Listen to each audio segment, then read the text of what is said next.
তো আমরা যে WBSSC, গ্রুপ সি এবং গ্রুপ ডি পরীক্ষার জন্য একটা জিকের সিরিজ চালু করেছিলাম। আজকে সেই জিকে সিরিজের ৬ নম্বর ক্লাস।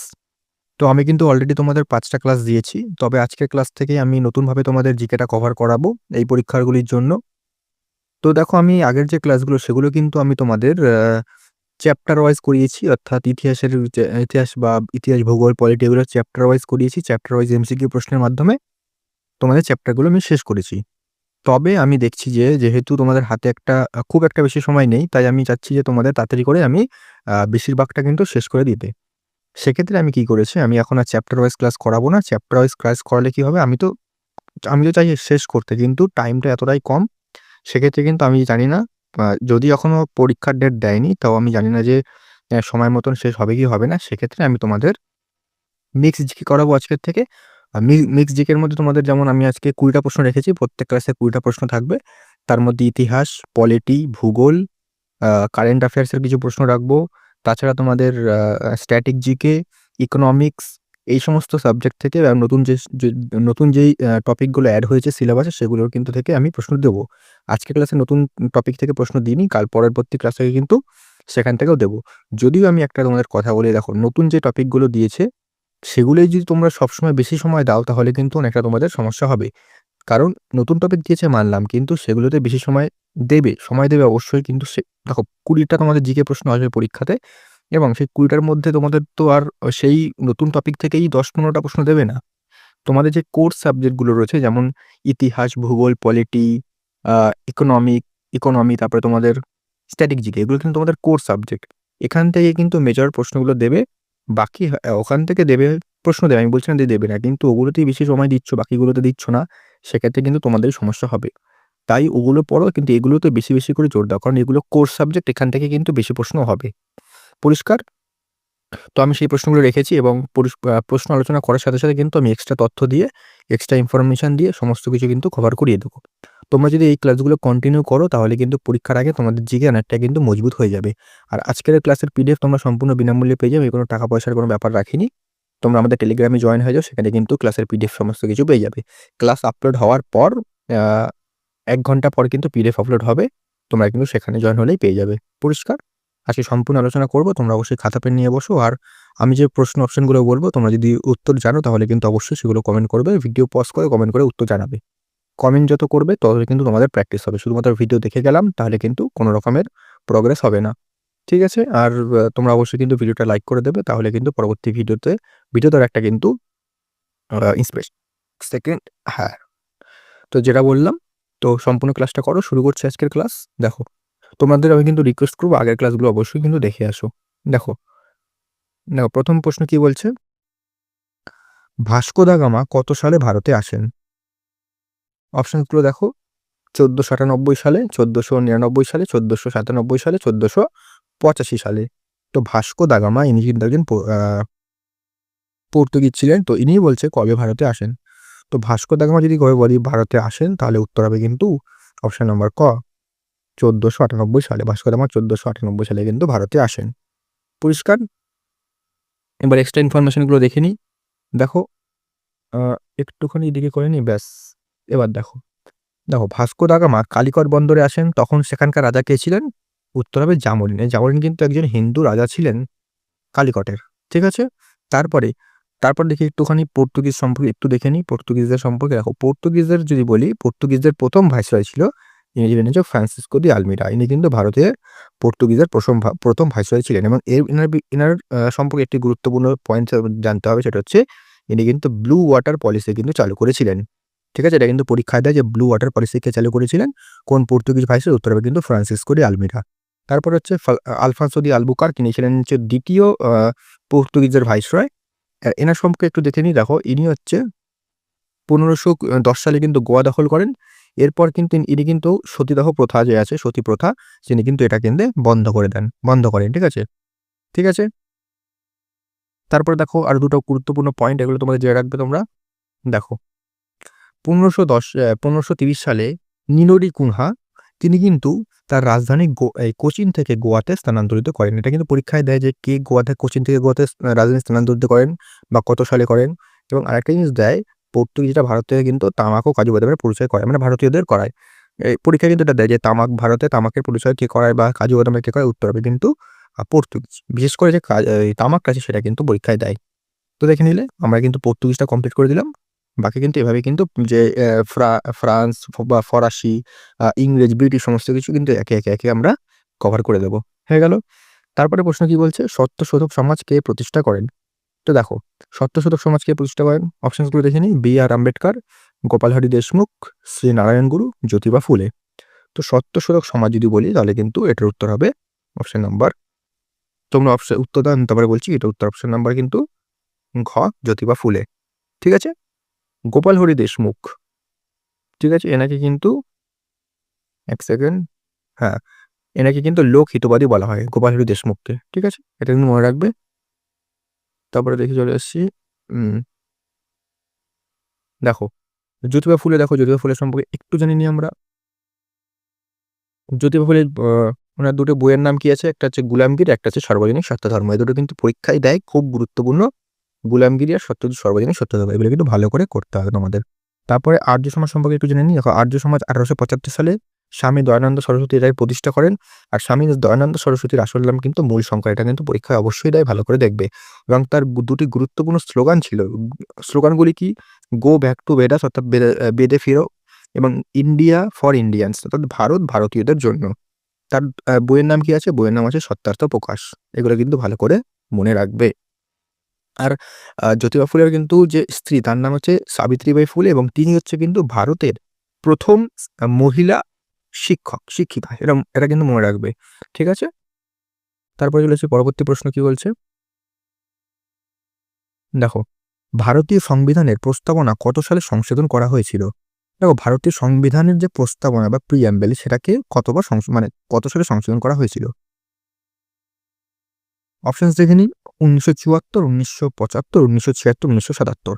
দেখো, ভারতের সংবিধানের প্রস্তাবনা কি? তোমরা প্রত্যেকটা সরকারি স্কুলের বই বা অন্যান্য বইয়ের প্রথমেই দেখতে পারবে একটা লেখা থাকে, সেটা হচ্ছে প্রস্তাবনা। আমরা ভারতীয় জনগণ শুরু হয়, তো সেটাই হচ্ছে প্রস্তাবনা। এটা হচ্ছে জওহরলাল নেহেরু 13 ডিসেম্বর 1946 সালে একটা অবজেক্টিভ রেজলিউশন বা উদ্দেশ্যমূলক প্রস্তাব, যে গণপরিষদ ছিল আমাদের, যারা সংবিধান তৈরি করেছিলেন, সেই গণপরিষদে কিন্তু প্রস্তাব করেছিলেন এবং উত্থান করেছিলেন। এবং সেই যে অবজেক্টিভ রেজলিউশন বা তোমাদের উদ্দেশ্যমূলক প্রস্তাব, সেটাই কিন্তু পরবর্তীকালে প্রস্তাবনা হয়। ঠিক আছে? তো এটার উত্তর যদি আমি বলি, এটার উত্তর হবে কিন্তু অপশন নাম্বার গ, 1976 সালে। 1976 সালে কততম সংবিধান সেটাও দেখে নিই। এরকম এক সেকেন্ড, হ্যাঁ, দেখো জওহরলাল নেহেরু 1946 সালের, যাই বললাম, 13 ডিসেম্বর তারিখে উদ্দেশ্যমূলক প্রস্তাব গণপরিষদ উত্থাপন করেন। এবং এই যে এটা কিন্তু 22শে জানুয়ারি 1947 সালে কিন্তু এটা গৃহীত হয়। এই প্রস্তাবনা কেবলমাত্র একবার, অর্থাৎ 1976 সালের 42তম সংবিধান সংশোধনের মাধ্যমে কিন্তু একবারই সংশোধন করা হয়েছিল। এবং এই সংশোধনের মাধ্যমে কি করা হয়েছিল? 3টি শব্দ এখানে কিন্তু অ্যাড করা হয়েছিল। কি? সমাজতান্ত্রিক, সোশ্যালিস্ট, ধর্মনিরপেক্ষ বা সেকুলার, এবং সংহতি বা ইন্টিগ্রিটি, কিন্তু এই শব্দ 3টি যুক্ত করা হয়। এই 3টে কিন্তু শব্দ মনে রাখবে। 3টে কিন্তু শব্দ খুবই গুরুত্বপূর্ণ, এগুলো পরীক্ষায় দিতে পারে। ধর 3টে অপশন দিলে একটা অন্য দিয়ে বললো যে এদের মধ্যে কোনটি সংবিধানের প্রস্তাবনায় সংশোধনের মাধ্যমে কিন্তু যুক্ত করা হয়নি। এই 3টে তো হবেই, বাকিগুলো দেখতে পারো। তো এই 3টে কিন্তু ভালো করে মনে রাখতে তোমাদের হবে। পরিষ্কার? পরবর্তী প্রশ্ন চলে আসছে, কি বলছে? ভারতের কোন নদী দক্ষিণের গঙ্গা নামে পরিচিত? অর্থাৎ ভারতের কোন নদী দক্ষিণের গঙ্গা নামে পরিচিত? এখানে যদি আমি উত্তরের কথা বলি, দেখো অপশনসগুলো একবার দেখে নিই। গোদাবরী, কৃষ্ণা, এখানে সটলেজ না, এখানে সতলেজ হবে, আর মহানেদ। তো দক্ষিণের গোদাবরী, দক্ষিণের গঙ্গা, অর্থাৎ ভারত, তো ভারতের যে দক্ষিণের গঙ্গা নামে পরিচিত, বলছি কোন নদী? এটা উত্তর হবে কিন্তু, তোমরা জানি আশা করছি উত্তর দিয়েছো, আমি বলে দিচ্ছি, উত্তর হবে কিন্তু গোদাবরী। ঠিক আছে? গোদাবরীকে কিন্তু দক্ষিণের গঙ্গা বলা হয়, বা বৃদ্ধগঙ্গাও কিন্তু একে বলা হয়, বৃদ্ধগঙ্গা। তো এটা কিন্তু দক্ষিণ ভারতের দীর্ঘতম নদী, এটা কিন্তু তোমাদের মনে রাখতে হবে। এবার এই দুটো নদী সম্পর্কে একটু জেনে নিই আমরা। গোদাবরী নদী, দেখো গোদাবরী নদী আমি যদি বলি, গোদাবরী নদী কিন্তু তোমাদের মহারাষ্ট্র রাজ্যের যে নাসিক জেলার কাছে ত্রিম্বকেশ্বর আছে, সেখান থেকে উৎপত্তি লাভ করে। এবং এই নদীর কিছু গুরুত্বপূর্ণ আমি উপনদীর নাম বলছি। দেখো, পেনগঙ্গা, ওয়ার্ধা, ইন্দ্রাবতী, পূর্ণা, মঞ্জিরা, এগুলো কিন্তু এর গুরুত্বপূর্ণ উপনদীর নাম। ঠিক আছে? দিয়ে দিতে পারে যে ওয়ার্ধা কোন নদীর উপনদী, তোমাদের গোদাবরী, এগুলো কিন্তু একটু মনে রাখতে হবে। তারপরে হচ্ছে কৃষ্ণা নদী একবার দেখে নিই। কৃষ্ণা নদী কিন্তু মহারাষ্ট্রের মহাবালেশ্বর থেকে উৎপত্তি লাভ করে এবং এর উপনদী কি আছে ভীমা, মুশি, কয়না, তুঙ্গভদ্রা, ঘাটপ্রভা, মালপ্রভা, এগুলো কিন্তু তোমরা গুরুত্বপূর্ণ, এগুলো কিন্তু অবশ্যই মনে রাখবে। হয়ে গেল।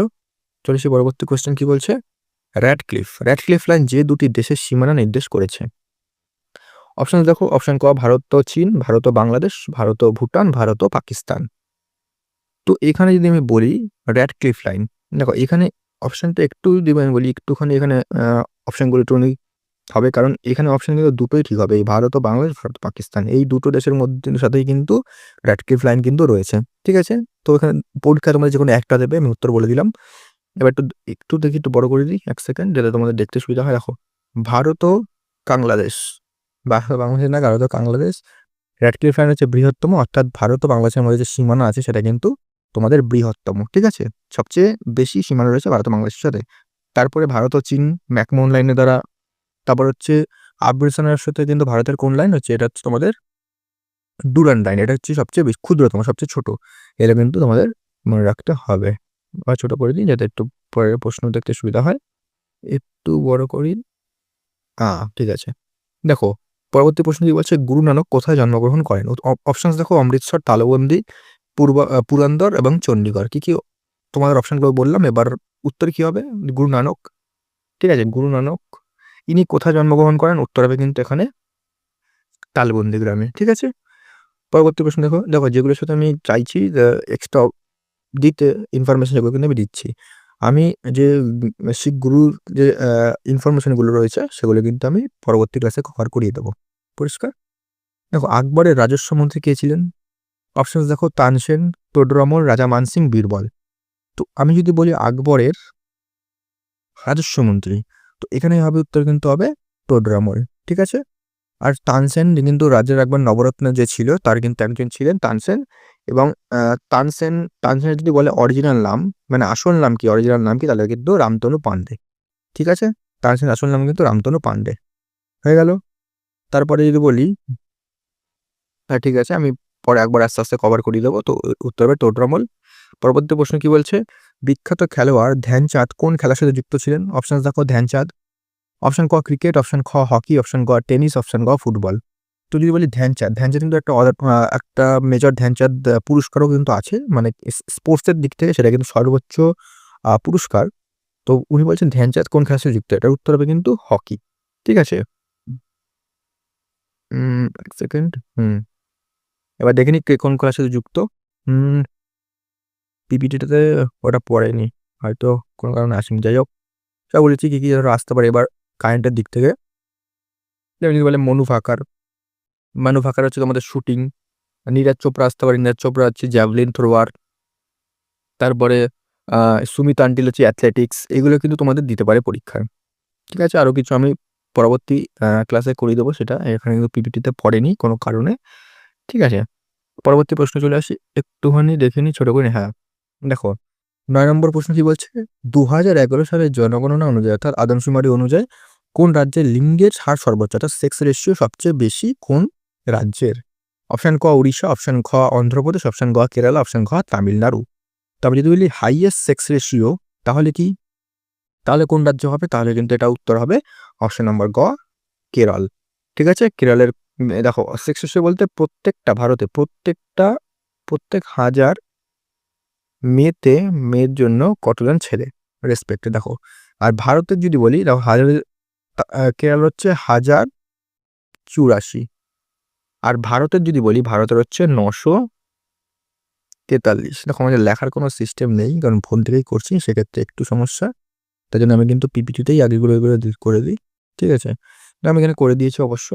দেখো লিঙ্গের হার হচ্ছে ভারতের হচ্ছে 943, আর বাইরে যদি 2001 সালে বলে তাহলে হচ্ছে কিন্তু 2001 সালে কত ছিল, 2001 সালে আদমশুমারি হয়েছিল, তো 2001 সালের অনুযায়ী কিন্তু 933। ঠিক আছে, দিতে পারে, কে জানে কোথা থেকে দেবে। সর্বোচ্চ দেখো সর্বোচ্চ রাজ্যে হচ্ছে কেরালা, মানে সবচেয়ে বেশি কেরালা, সবচেয়ে নিম্ন হচ্ছে হরিয়ানার যে সেটা হচ্ছে 879। যদি বলে কেন্দ্রশাসিত অঞ্চল বা ইউটি, এখানে সবচেয়ে বেশি হচ্ছে পুদুচেরির 1037 এবং সবচেয়ে কম হচ্ছে দমন ও দিউ 618। ঠিক আছে, তো এইভাবেই কিন্তু আমি এক একটা করে তোমাদের লিঙ্গ বলছি, তোমাদের আদমশুমারি বা জনগণনা কিন্তু করিয়ে দেবো 2011 সালের। ঠিক আছে, বা একটা স্পেশাল ক্লাস নিয়ে আসবো আলাদাভাবে, সেটাতে কিন্তু সম্পূর্ণ তোমাদের আদমশুমারিটা কভার করে দেবো। তারপর দেখো পরবর্তী প্রশ্ন কি বলছে, সত্যমেব জয়তে এই সংস্কৃত মন্ত্রটি কোথা থেকে নেওয়া হয়েছে? অপশনস দেখো, মুন্ডক উপনিষদ, আগম সাহিত্য, বাইবেল, ত্রিপিটক। তো আমি যদি বলি সত্যমে জয়তো, এটা কোথা থেকে নেওয়া হচ্ছে? এটা হচ্ছে অপশন নাম্বার ক, মুন্ডক উপনিষদ থেকে নেওয়া হয়েছে।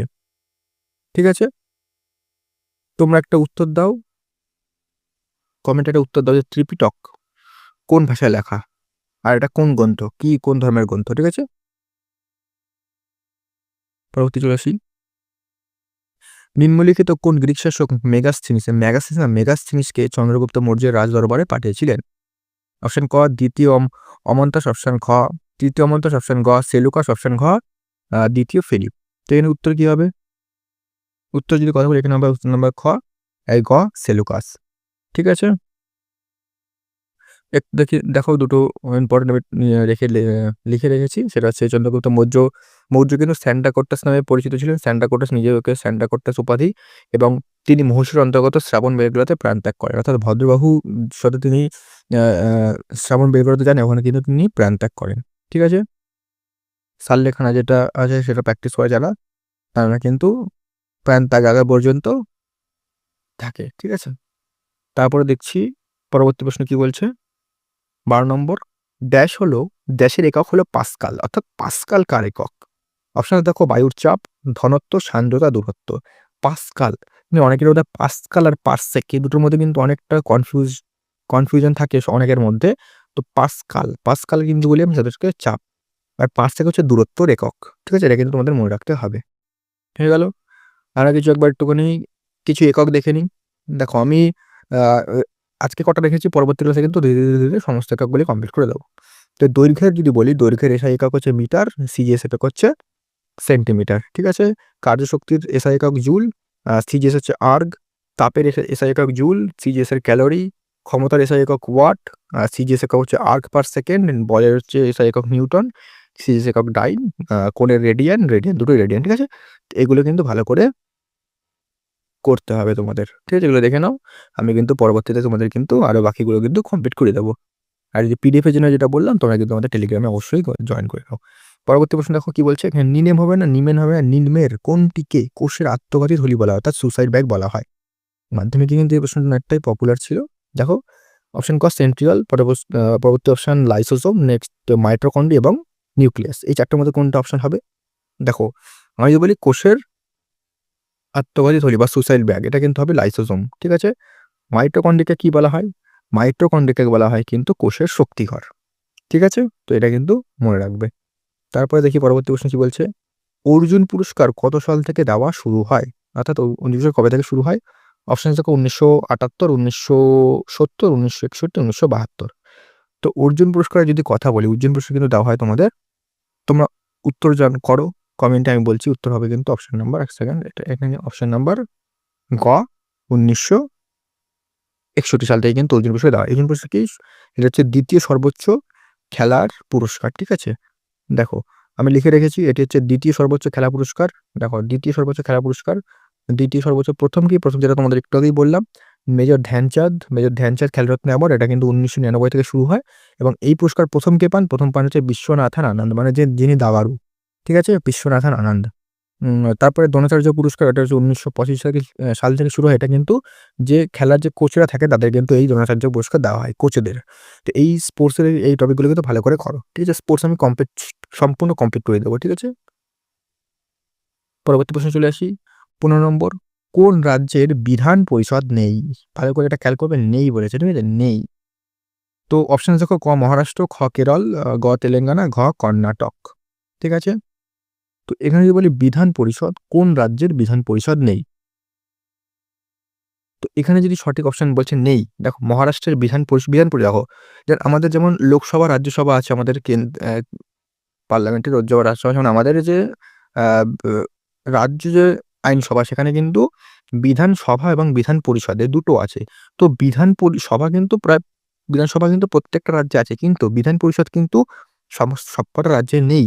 বিধান পরিষদ কিন্তু শুধুমাত্র 6টা রাজ্যেই আছে। কি কি রাজ্যে আমি বলছি, তবে এখানে যদি উত্তর বলি, এখানে উত্তর হবে কিন্তু তোমাদের কেরালায় কিন্তু কোনো বিধান পরিষদ নেই। ঠিক আছে? তো দেখো কোন রাজ্যে বিধান পরিষদ রয়েছে একবার দেখে নিই। দেখো বিধান পরিষদ হচ্ছে তোমাদের কর্ণাটক, অন্ধ্রপ্রদেশ, বিহার, উত্তরপ্রদেশ, তেলেঙ্গানা, মহারাষ্ট্র। এই ৬ টা যে রাজ্য আছে এখানে কিন্তু শুধুমাত্র বিধান পরিষদ আছে। বাকি কিন্তু কোন রাজ্যে বিধান পরিষদ নেই। ঠিক আছে? তো এগুলো কিন্তু ভালো করে মনে রাখবে ৬ টা রাজ্য। পরবর্তী প্রশ্নে চলে আসি। জরুরি অবস্থা এমার্জেন্সি জারি হওয়ার সময় আ সময় কোন অনুচ্ছেদের মৌলিক অধিকার বাতিল করা যায় না? অর্থাৎ যখন এমার্জেন্সি লাগু হয় তখন কোন দুটো ধারা বা কোন দুটি ফান্ডামেন্টাল রাইটস বা মৌলিক অধিকার বাতিল করা যায় না?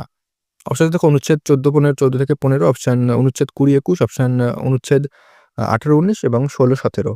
তো এখানে যদি বলি যে করা যায় না, সেটা কিন্তু একদমই করা যাবে না। সেটার উত্তর কি হবে? উত্তর হবে কিন্তু অনুচ্ছেদ নাম্বার ২০-২১। ঠিক আছে? এবার একটু দেখে নিই অনুচ্ছেদ সম্পর্কে। দেখো ভারতীয় যে ফান্ডামেন্টাল রাইটস একটু দেখে নিই। দেখো ফান্ডামেন্টাল রাইটস যদি বলি, ভারতীয় সংবিধানের ফান্ডামেন্টাল রাইটস কোথায় দেওয়া রয়েছে? এটা হচ্ছে ৩য় অধ্যায় ১২ থেকে ৩৫ নং ধারার মধ্যে কিন্তু ফান্ডামেন্টাল রাইটস দেওয়া রয়েছে। দেখো আমি ১৪ থেকে ১৮ রেখেছি। দেখো ১২ নম্বর ধারা কি রয়েছে? ১২ নম্বর ধারা হচ্ছে ভারতের যে সংজ্ঞা, ভারতীয় স্টেটের যে ডেফিনিশন সেটা দেওয়া রয়েছে এবং ১৩ তে দেওয়া রয়েছে যেকোনো আইন, ধরো কোনো একটা আইন লাগু হলো এবং সেই আইনটা যদি আ মৌলিক অধিকারকে ক্ষুণ্ণ করে তাহলে কিন্তু সেই আইনটাকে আইন বলে মানে সেই আইনটাকে বাতিল হয়ে যাবে, নাল অ্যান্ড ভয়েড হয়ে যাবে। ঠিক আছে? ১৩ নম্বরটাতে কিন্তু এটা দেওয়া রয়েছে। ১৪ নম্বর থেকে আলোচনা করছি দেখো। ১ম এ হচ্ছে ১৪ থেকে ৩২ পর্যন্ত দেয় পরীক্ষা মেইনলি। ঠিক আছে? ১৪ নম্বর থেকে ১৮ নম্বরে রয়েছে সাম্যের অধিকার। বাকি ডিটেইলস এ কিন্তু আমি আলোচনা করব। ডিটেইলস এ যদিও দেখো এই সমস্ত পরীক্ষায় ডিটেইলস এ দেবে না। তোমরা হয়তো পরীক্ষা এমন দিল ১৪ থেকে ১৮ নং ধারায় কোন অধিকার রয়েছে তো সাম্যের অধিকার দিল। কিন্তু ১৪ থেকে ১৮ এর মধ্যে কিন্তু গুরুত্বপূর্ণ অধিকার রয়েছে। যেমন আ ১৭ নম্বর ধারাটা দিতে পারে। ওটা কি? ওটা হচ্ছে আনটাচেবিলিটি আছে, অর্থাৎ অস্পৃশ্যতার অধিকার। এটা আছে অস্পৃশ্যতা। তারপরে ১৬ নম্বর হচ্ছে কাজের অধিকার। ঠিক আছে? এইগুলো কিন্তু তোমাদের হয়তো অত খুঁটিয়ে দেবে না। কারণ এই লেভেলের পরীক্ষাতে তোমাদের এগুলোই দেবে। হয়তো কত নম্বর ধারায় কি আছে সেটা কিন্তু দিতে পারে। পরিষ্কার? তাও আমি তোমাদের পরবর্তী ক্লাসে কিন্তু ধীরে সমস্ত কমপ্লিট করিয়ে দেব। ১৯ থেকে ২২ নম্বর ধারা কি আছে? হচ্ছে স্বাধীনতার অধিকার। ২৩ থেকে ২৪ নম্বর ধারায় হচ্ছে শোষণের বিরুদ্ধে অধিকার। ২৫ থেকে ২৮ এ রয়েছে ধর্মীয় স্বাধীনতার অধিকার। ৩৯ থেকে ৩০ হচ্ছে তোমাদের সংস্কৃতি ও শিক্ষা বিষয়ক অধিকার এবং ৩২ নম্বর ধারায় রয়েছে সাংবিধানিক প্রতিবেদনের অধিকার। অর্থাৎ এখানে বিভিন্ন রিট জারি করা যায়। সেটা আমি পরবর্তীকালে আলোচনা করে দেব। টোটাল হচ্ছে ৫ টা রিট জারি করা যায় সেটা তোমাদের বলে দিলাম। ঠিক আছে? তারপর দেখো কি বলছে? এইটা কিন্তু ভালো করে মনে রাখবে যে কিছু ধারা আছে যেগুলো শুধুমাত্র ভারতীয়দের জন্য, বাকিগুলো কিন্তু ভারতীয় প্লাস বিদেশীদের জন্য। শুধুমাত্র দেখো ১৫, ১৬, ১৯, ২৯, ৩০ এগুলো শুধুমাত্র ভারতীয়দের জন্য কিন্তু এই ধারাগুলো। ঠিক আছে? শুধুমাত্র ভারতীয়দের জন্য, বিদেশীদের জন্য কিন্তু এগুলো নয়। পরবর্তী প্রশ্নে চলে আসি। রিজার্ভ ব্যাংক অফ ইন্ডিয়া স্থাপিত হয় কত সালে? ১৯২১, ১৯৩৫, ১৯৪৭, ১৯৪৯। দেখো রিজার্ভ ব্যাংক অফ ইন্ডিয়া যদি কথা বলি তাহলে এটা কত সালে স্থাপিত? এটা হচ্ছে অপশন নাম্বার খ ১৯৩৫ সালে কিন্তু স্থাপিত হয়। পরবর্তী প্রশ্ন, এটা হচ্ছে তোমাদের কারেন্ট থেকে দেখো দিয়েছি। ১৮ নম্বর দেখো কোন দল ২০২৫ সালের আইপিএল এর শিরোপা জিতেছে? অপশনস মুম্বাই, ব্যাঙ্গালোর, চেন্নাই, কলকাতা।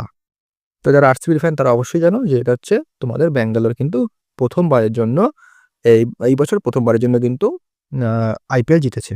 ঠিক আছে? তো এটা ভালো করে দেখে রাখবে। তারপরে দেখো ১৯ নম্বর কি বলছে? কে ২০২৪ সালে সর্বশ্রেষ্ঠ সম্মান পান? এখানে কিন্তু অপশনস গুলো দেখে নাও।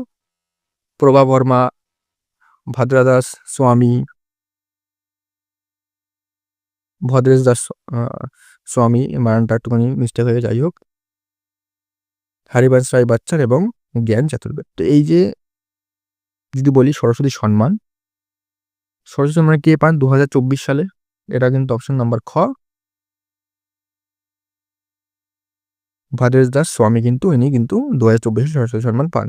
এগুলোতে আর কি আলোচনা করবো? কারেন্ট অ্যাফেয়ার্স আমাদের মনে রাখতে হবে। এগুলো কিন্তু আলোচনার মধ্যে আলোচনার মধ্যে কিছু নেই।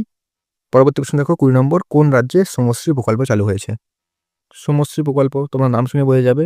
এটার অপশন আর কি বলবো? এটার উত্তর হয় পশ্চিমবঙ্গ।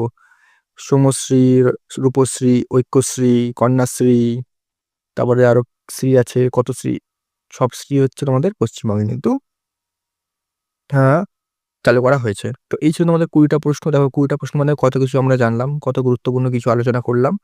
তো এভাবেই কিন্তু ক্লাসগুলো চলবে এবং ২০ টা গুরুত্বপূর্ণ প্রশ্নের মাধ্যমে সমস্ত কিন্তু কভার করার আমি চেষ্টা করব। আজকে যদিও আমি তোমাদের যে নতুন যে কিছু টপিকগুলো রয়েছে সেগুলো দেওয়া হয়নি। পরবর্তীতে কিন্তু দেখো আমি ভাবছি কি সেই টপিকগুলো একবারে একটা ক্লাসের মাধ্যমে কিছু গুরুত্বপূর্ণ প্রশ্ন নিয়ে আলোচনা করব। যদিও আমি পরবর্তী ক্লাস থেকে সেগুলো একটা, দুটো করে প্রশ্ন আমি কিন্তু তোমাদের ইনক্লুড করব।